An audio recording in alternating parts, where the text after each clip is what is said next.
dalam 5 tahun terakhir ini, kelompok-kelompok Islam seolah menjadi terasing di negerinya sendiri.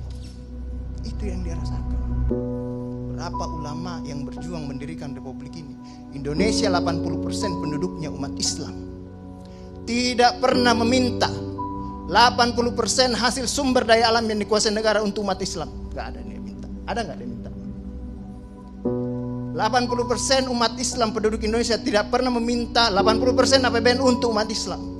Gak ada yang dia minta. Sederhana permintaan umat Islam. Dia mau berdialog sama Tuhannya. Dia mau mengingatkan umatnya akan kebaikan. Yang tidak hanya mengajarkan doa makan dan doa minum, tapi juga cara memilih pemimpin. Itu kira-kira. Nah, inilah ketegangan-ketegangan. Ketika agamanya dinistakan, kok susah sekali ini membawa ke proses hukum. Muncullah demo berjilid-jilid, yang kemudian berujung ulamanya tidak bisa pulang. Belum lagi penghujung, kemudian ada agama yang diperhadapkan sebagai musuh besar Pancasila. Nah, ini yang menarik menurut saya. Saya ini Islam, tapi bukan pengetahuan Islamnya seperti Ustadz Ali Muhtar Ngabalin dan Abu Bakar, Ustadz Abu Bakar.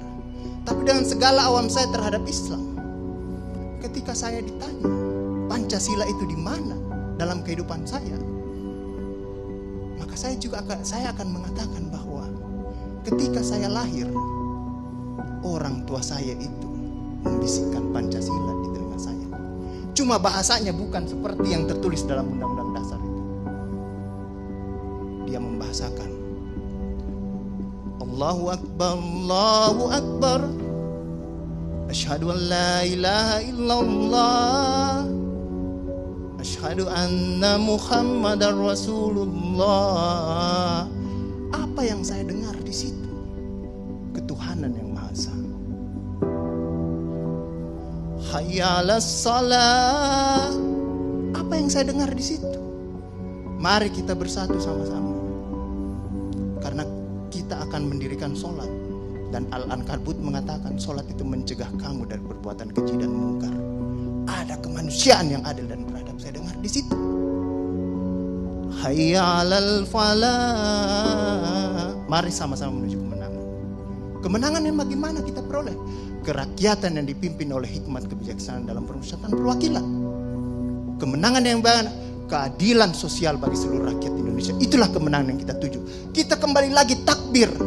Allahu Akbar, Allahu Akbar, la ilaha illallah. Kita ulang lagi. Dan Pancasila yang kita tiupkan itu 5 kali sehari, belum selesai di sini, selesai bunyi terus. Ya kan Ustaz kan?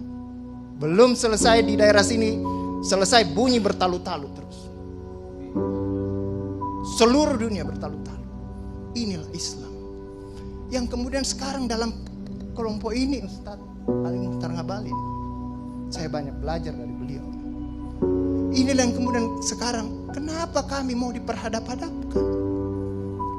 Kenapa kami ada yang menjalankan keyakinannya ketika dia celananya cingkrang, radikal, atau dia pakai cadar, dulu diperhadap-hadapkan. Saya Indonesia, saya Pancasila, ada dulu itu banyak sekali seperti itu. Kenapa kami seperti ini? Akhirnya sekarang semua orang disuruh pakai cadar. Inilah kemudian rentetan yang membuat istilah tadi Ustadz Abu Bakar, kok paranoid sekali dengan undang-undang HIP ini. Ada luka. Ada luka yang tadinya sudah mulai mengering, dilupakan.